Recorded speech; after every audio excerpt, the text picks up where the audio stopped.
specifically, the contact from the Legislative Palace with the Congressman of the Honor and Democracy Bench, Jorge Montoya. Congressman Montoya, welcome to the Sol TV multi-platform. This is Joel Quesada. Good afternoon. How are you? Good afternoon, Joel. It's a pleasure to be on your program. Thank you. Very much. Well, our first question has to do precisely with the news involving a former president, in this case Martín Vizcarra. He has already been transferred from the Ancon 2 prison to the Barbadillo prison, not a penal colony, not a prison for former presidents, unfortunately, for the interests of the country. A correct decision by the IMP, in this case, the Ministry of Justice, was made well, or Vizcarra should be in a regular prison for the crime of Mukwawan.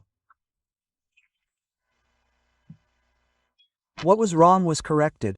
In my opinion, he is a former president and should be treated the same as other former presidents, regardless of when the crime was committed. A crime is a crime, whether he is president or not. Now, what I saw is that yesterday they were doing free propaganda for Vizcarra. They put them in all the media, their photos of the government in the same prison. That didn't catch my attention. Okay. Do you think that this, let's say, was perhaps intentional, or did they not consider the consequences of exposing a former president beyond the fact that he had been PPK's vice president, exposing his case and victimizing him? I think that both things can be valid, right?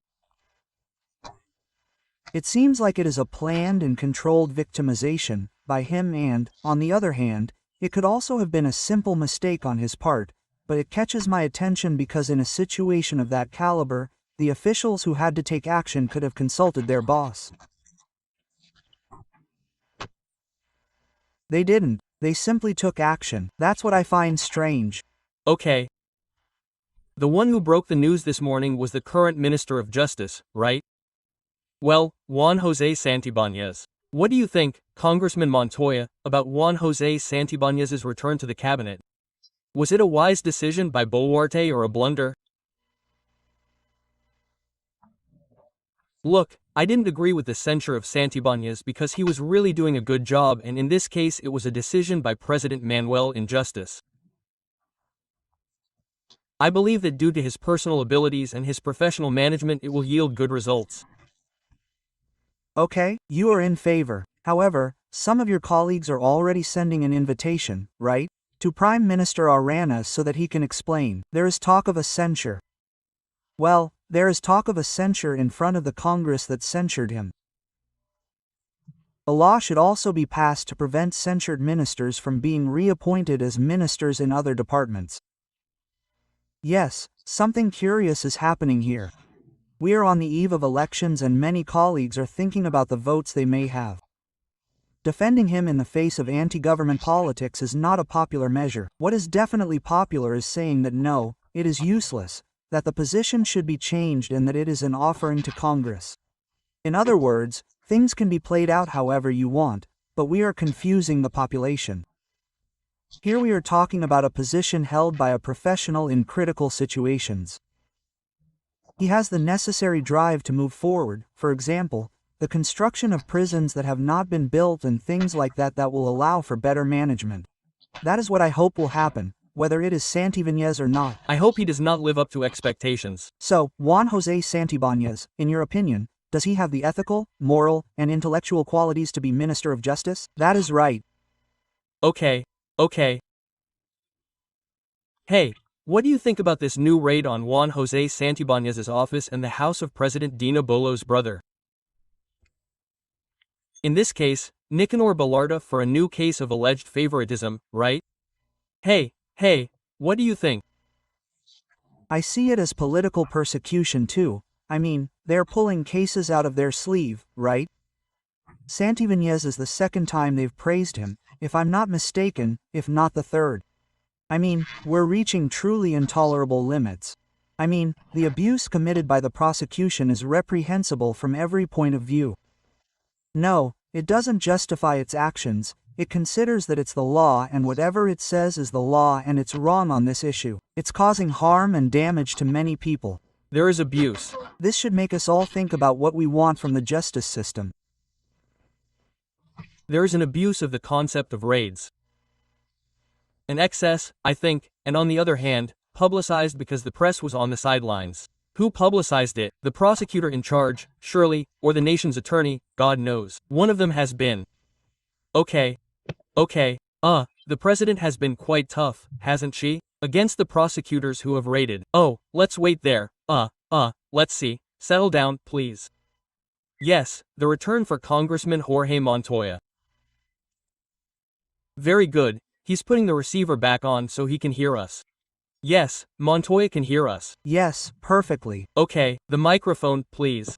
Gianfranco, there it is. Ready. Congressman Montoya, we were talking about President Dina Boluarte, who has been quite tough against the prosecutors who have raided her brother Nicanor Boluarte's house. She says that there is a sector of the prosecution that seeks, let's say, to bring down the government, to attack them, to destabilize them. What do you also think about this response that the president has given in a speech? No.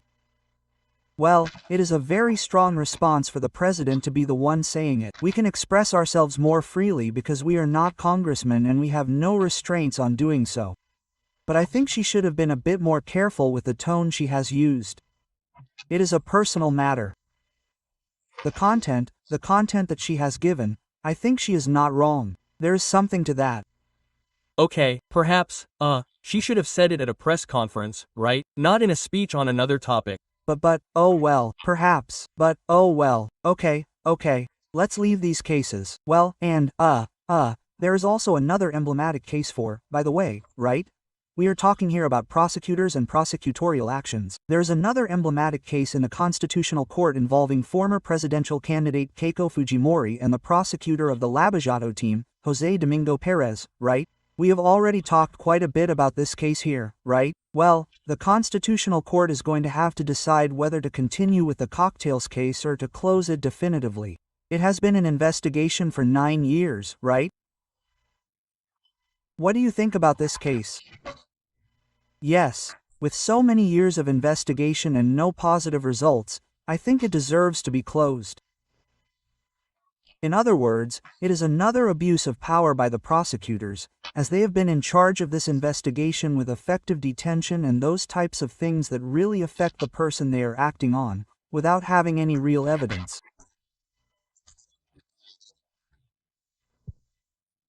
And in this case, as everyone knows, at that time that was not a crime. So, this is a situation that I hope the Constitutional Court will give the appropriate end to. Okay, finally, esteemed Congressman Jorge Montoya, you are a MARP man, right? You have held a very high position within the armed forces of the Peruvian Navy, right? Well, I wanted to ask you, right? Away from local issues, right? To international issues or, well, a regional issue. This fleet, right? That is surrounding, Venezuela, this US fleet, right? Of warships, nuclear submarines, a nuclear submarine, troops. Well, do you think that the fall of dictator Nicolas Maduro is near, or is the United States simply rehearsing, patrolling the Caribbean, right? In search of, let's say, narco-terrorists, as they have called them. What do you think will be the outcome here with your experience in the armed forces? Sure, first point, the attention and rating of the enemy has been growing for the United States, which has classified it as a terrorist organization, which is under the control of the president of Venezuela. It is raising attention to reach a point where its arguments are solid and it can execute the corresponding action, which must be punitive action. I certainly do not believe that there will be an invasion of Venezuela, but specific operations could suddenly occur. It is making a show of force, and one with a great capacity that prevents anyone from getting close to it definitively. So we will see how this develops in the coming days. Maduro, they say, is looking for a place to throw himself and leave Venezuela to stop this problem.